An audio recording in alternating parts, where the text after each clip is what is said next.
ಭರವಸೆಗಳನ್ನ ಈಡೇರಿಸೋಕೆ ಸಾಧ್ಯ ಇಲ್ಲ ಎಂದ ಸಚಿವರು. ಲಡ್ಕಿ ಬಹಿನ್ ಯೋಜನೆಯಡಿ ಮಹಿಳೆಯರಿಗೆ ಮಾಸಿಕ ಆರ್ಥಿಕ ಸಹಾಯ ಕಡಿಮೆಯಾಗಿದೆ. ಮಾತು ಕೊಟ್ಟು ಕೈಕೊಟ್ಟ ಬಿಜೆಪಿ. ಅಮಿತ್ ಶಾ ಮುಂಬೈನಲ್ಲಿ ಪ್ರಣಾಳಿಕೆ ಬಿಡುಗಡೆ ಮಾಡಿದ್ರು. ನಮಸ್ಕಾರ, ಈ ದಿನ .comಗೆ ಸ್ವಾಗತ. ನಾನು GM ಪವಿತ್ರ. ಮಹಾರಾಷ್ಟ್ರದ ಬಿಜೆಪಿ ನೇತೃತ್ವದ ಮಹಾಯುತಿ ಮೈತ್ರಿಕೂಟ 2024ರ ವಿಧಾನಸಭಾ ಚುನಾವಣೆಗೂ ಮೊದಲು ಲಡ್ಕಿ ಬಹಿನ್ ಯೋಜನೆಯಡಿ ಮಹಿಳೆಯರಿಗೆ ಮಾಸಿಕ ಆರ್ಥಿಕ ಸಹಾಯಧನವನ್ನು ₹1,500 ₹2,100 ಹೆಚ್ಚಿಸೋ ಭರವಸೆಯನ್ನ ಕೊಟ್ಟಿದ್ರು. ಆದರೆ ಚುನಾವಣೆ ನಂತರ ರಾಜ್ಯದ ಸಾಮಾಜಿಕ ನ್ಯಾಯ ಮತ್ತು ಆದಿವಾಸಿ ಅಭಿವೃದ್ಧಿ ಸಚಿವ ಸಂಜಯ್ ಶಿರ್ಸಾಟ್ ಈ ಭರವಸೆಯನ್ನ ಈಡೇರಿಸೋಕೆ ಸಾಧ್ಯ ಇಲ್ಲ ಅಂತ ಸೋಮವಾರ ಅಂದ್ರೆ ಮೇ 5ಕ್ಕೆ ಸಾರ್ವಜನಿಕವಾಗಿ ಒಪ್ಪಿಕೊಂಡಿದ್ದಾರೆ. ಈ ಹೇಳಿಕೆ ರಾಜ್ಯದಲ್ಲಿ ತೀವ್ರ ಚರ್ಚೆಗೆ ಕಾರಣ ಆಗಿದೆ.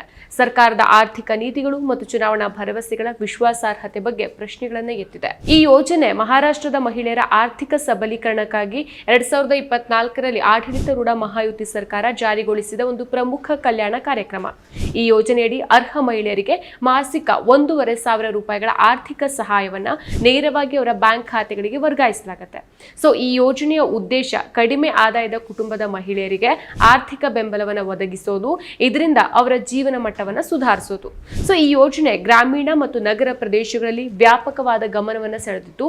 ಮಹಾಯುತಿ ಸರ್ಕಾರದ ಪ್ರಮುಖ ಚುನಾವಣಾ ಭರವಸೆಗಳಲ್ಲಿ ಇದು ಕೂಡ ಒಂದಾಗಿತ್ತು. 2024ರ ನವೆಂಬರ್ನಲ್ಲಿ ನಡೆದಂತಹ ವಿಧಾನಸಭಾ ಚುನಾವಣೆಗೂ ಮೊದಲು ಬಿಜೆಪಿ ತನ್ನ ಸಂಕಲ್ಪ ಪತ್ರ 2024ರ ಪ್ರಣಾಳಿಕೆಯಲ್ಲಿ ಈ ಯೋಜನೆಯಡಿ ಆರ್ಥಿಕ ಸಹಾಯವನ್ನ ₹2,100 ಹೆಚ್ಚಿಸೋ ಭರವಸೆಯನ್ನ ಕೊಟ್ಟಿತ್ತು. ಕೇಂದ್ರ ಗೃಹ ಸಚಿವ ಅಮಿತ್ ಶಾ ಅವರು ಮುಂಬೈನಲ್ಲಿ ಈ ಪ್ರಣಾಳಿಕೆಯನ್ನ ಬಿಡುಗಡೆ ಮಾಡಿದ ಸಂದರ್ಭದಲ್ಲಿ ಈ ಭರವಸೆ ಮೂಲಕ ಮಹಿಳಾ ಮತದಾರರನ್ನ ಆಕರ್ಷಿಸೋದು ಇವರ ಪ್ಲಾನ್ ಆಗಿತ್ತು. ಆದರೆ ಚುನಾವಣೆ ನಂತರ ಈ ಯೋಜನೆಯ ಸುತ್ತಲಿನ ವಿವಾದಗಳು ಮತ್ತು ಸರ್ಕಾರದ ಇತ್ತೀಚಿನ ಹೇಳಿಕೆಗಳು ಈ ಭರವಸೆಯ ಕಾರ್ಯ ಸ್ವರೂಪದ ಮೇಲೆ ಅನುಮಾನವನ್ನು ಹುಟ್ಟುಹಾಕಿದೆ. ಮೇ 5ಕ್ಕೆ ಸಾಮಾಜಿಕ ನ್ಯಾಯ ಮತ್ತು ಆದಿವಾಸಿ ಅಭಿವೃದ್ಧಿ ಸಚಿವ ಸಂಜಯ್ ಶಿರ್ಸಾಟ್ ಲಡ್ಕಿ ಬಹಿನ್ ಯೋಜನೆಯಡಿ ಮಾಸಿಕ ಸಹಾಯವನ್ನ ₹2,100 ಹೆಚ್ಚಿಸೋಕೆ ಆರ್ಥಿಕ ಹೊರೆಯಿಂದಾಗಿ ಸಾಧ್ಯ ಆಗ್ತಾ ಇಲ್ಲ ಅಂತ ಹೇಳಿದ್ದಾರೆ.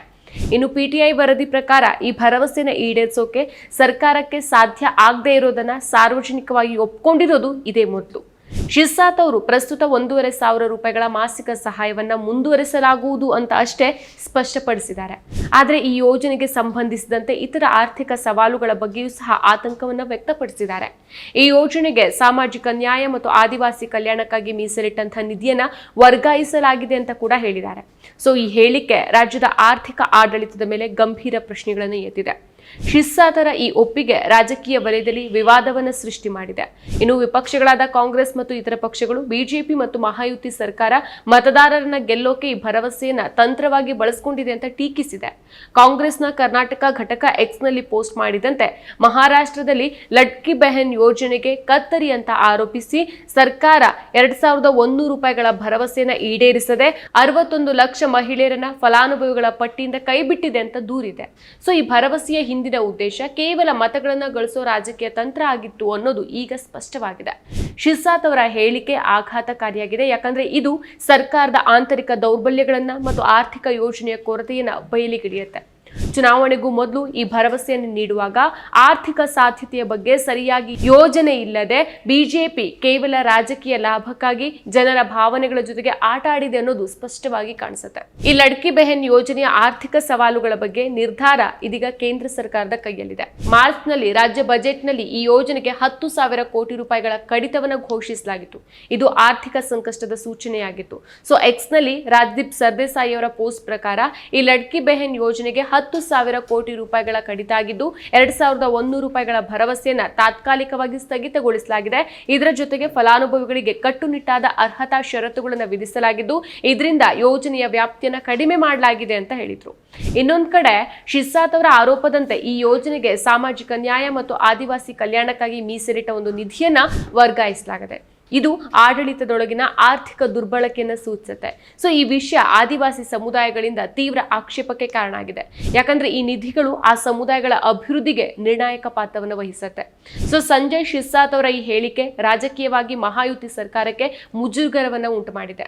ವಿಪಕ್ಷಗಳು ಈ ವಿಷಯವನ್ನ ಎತ್ಕೊಂಡು ಸರ್ಕಾರದ ವಿಶ್ವಾಸಾರ್ಹತೆಯನ್ನು ಪ್ರಶ್ನಿಸ್ತಾ ಇದೆ. ಡಾಕ್ಟರ್ ಶಾ ಮೊಹಮ್ಮದ್ ರಂತಹ ವಿಪಕ್ಷದ ನಾಯಕರು ಎಕ್ಸ್ನಲ್ಲಿ ಬಿಜೆಪಿ ಮಹಾರಾಷ್ಟ್ರದ ಜನರನ್ನ ಮೂರ್ಖರನ್ನಾಗಿಸೋಕೆ ಭರವಸೆಯನ್ನ ನೀಡಿತ್ತು ಅಂತ ಆರೋಪಿಸಿದ್ದಾರೆ. ಆರೋಪಿಸಿದ್ದಾರೆ. ಅಷ್ಟೇ ಅಲ್ಲ, 8 ಲಕ್ಷ ಮಹಿಳೆಯರಿಗೆ 1,500 ರೂಪಾಯಿಗಳ ಸಹಾಯನೂ ತಲುಪ್ತಾ ಇಲ್ಲ ಅಂತ ದೂರಿದ್ದಾರೆ. ಸಾಮಾಜಿಕವಾಗಿ ಈ ಯೋಜನೆಯಿಂದ ಆರ್ಥಿಕ ಬೆಂಬಲವನ್ನು ಅವಲಂಬಿಸಿದಂತಹ ಕಡಿಮೆ ಆದಾಯದ ಮಹಿಳೆಯರಲ್ಲಿ ನಿರಾಸೆಯ ಭಾವನೆ ಮೂಡಿದೆ. ಯೋಜನೆಯ ವ್ಯಾಪ್ತಿಯ ಕಡಿತ ಮತ್ತು ಆರ್ಥಿಕ ಸಹಾಯದ ಹೆಚ್ಚಳದ ವಿಫಲತೆಯು ಸರ್ಕಾರದ ಮೇಲಿನ ವಿಶ್ವಾಸವನ್ನು ಕುಗ್ಗಿಸಿದೆ. ಅದರ ಜೊತೆಗೆ ಆದಿವಾಸಿ ನಿಧಿಯ ವರ್ಗಾವಣೆ ಆರೋಪ ಈ ಸಮುದಾಯಗಳಲ್ಲಿ ಸರ್ಕಾರದ ವಿರುದ್ಧ ಆಕ್ರೋಶವನ್ನು ಹೆಚ್ಚಿಸಿದೆ. ಲಡ್ಕಿ ಬಹಿನ್ ಯೋಜನೆಯು ಮಹಾರಾಷ್ಟ್ರದ ಮಹಿಳೆಯರಿಗೆ ಆರ್ಥಿಕ ಸಬಲೀಕರಣದ ಭರವಸೆಯನ್ನ ನೀಡಿತ್ತಾದರೂ ಸಹ ಚುನಾವಣಾ ಭರವಸೆಯಾದ 2,100 ರೂಪಾಯಿಗಳ ಮಾಸಿಕ ಸಹಾಯವನ್ನ ಈಡೇರಿಸೋಕೆ ಸರ್ಕಾರದ ವಿಫಲತೆಯು ಆರ್ಥಿಕ ಸವಾಲುಗಳು ಮತ್ತು ಆಡಳಿತದ ದೌರ್ಬಲ್ಯವನ್ನು ಬಯಲಿಗೆಳೆದಿದೆ. ಸಂಜಯ್ ಶಿರ್ಸಾತರ ಈ ಹೇಳಿಕೆ ಈ ವಿಷಯದಲ್ಲಿ ಸರ್ಕಾರದ ಒಪ್ಪಿಗೆಯನ್ನು ಸೂಚಿಸಿದ್ರೂ ಸಹ ಇದು ರಾಜಕೀಯ ಮತ್ತು ಸಾಮಾಜಿಕವಾಗಿ ಭಾರೀ ಪರಿಣಾಮಗಳನ್ನು ಉಂಟುಮಾಡುತ್ತೆ. ಮುಂದಿನ ದಿನಗಳಲ್ಲಿ ಈ ಯೋಜನೆಯ ಭವಿಷ್ಯ ಮತ್ತು ಸರ್ಕಾರದ ಕಾರ್ಯತಂತ್ರ ರಾಜ್ಯದ ರಾಜಕೀಯವನ್ನ ಪ್ರಭಾವಿಸುತ್ತೆ. ಈ ಲಡ್ಕಿ ಬೆಹನ್ ಯೋಜನೆಯ ವಿಫಲತೆ ಬಿಜೆಪಿಯ ವೋಟ್ ಬ್ಯಾಂಕ್ ರಾಜಕಾರಣದ ಒಂದು ಸ್ಪಷ್ಟ ಚಿತ್ರಣವಾಗಿದೆ. ಮಹಿಳೆಯರನ್ನ ಗುರಿಯಾಗಿಸಿಕೊಂಡು ಈ ಯೋಜನೆಯನ್ನ ಘೋಷಿಸಲಾಯಿತು. ಯಾಕಂದ್ರೆ ಮಹಿಳಾ ಮತದಾರರು ಮಹಾರಾಷ್ಟ್ರದ ಚುನಾವಣೆಯಲ್ಲಿ ನಿರ್ಣಾಯಕ ಶಕ್ತಿಯಾಗಿದ್ರು. ಆದರೆ ಚುನಾವಣೆ ನಂತರ ಈ ಭರವಸೆಯನ್ನ ಕೈ ಬಿಡೋ ಮೂಲಕ ಬಿಜೆಪಿ ತನ್ನ ಆದ್ಯತೆಯ ಜನಕಲ್ಯಾಣಕ್ಕಿಂತ ರಾಜಕೀಯ ಗೆಲುವಿಗೆ ಮಾತ್ರ ಸೀಮಿತವಾಗಿದೆ ಅನ್ನೋದನ್ನ ತೋರಿಸಿದೆ. ಮತ್ತಷ್ಟು ವಿಶೇಷ ವಿಡಿಯೋಗಳನ್ನು ನೋಡಲು ಮತ್ತು ಹೊಸ ವಿಡಿಯೋಗಳ ಬಗ್ಗೆ ತಿಳಿಯಲು ಈ ದಿನ .com ಯೂಟ್ಯೂಬ್ ಚಾನೆಲ್ ಸಬ್ಸ್ಕ್ರೈಬ್ ಮಾಡಿ ಮತ್ತು ಬೆಲ್ ಐಕಾನ್ ಕ್ಲಿಕ್ ಮಾಡಿ.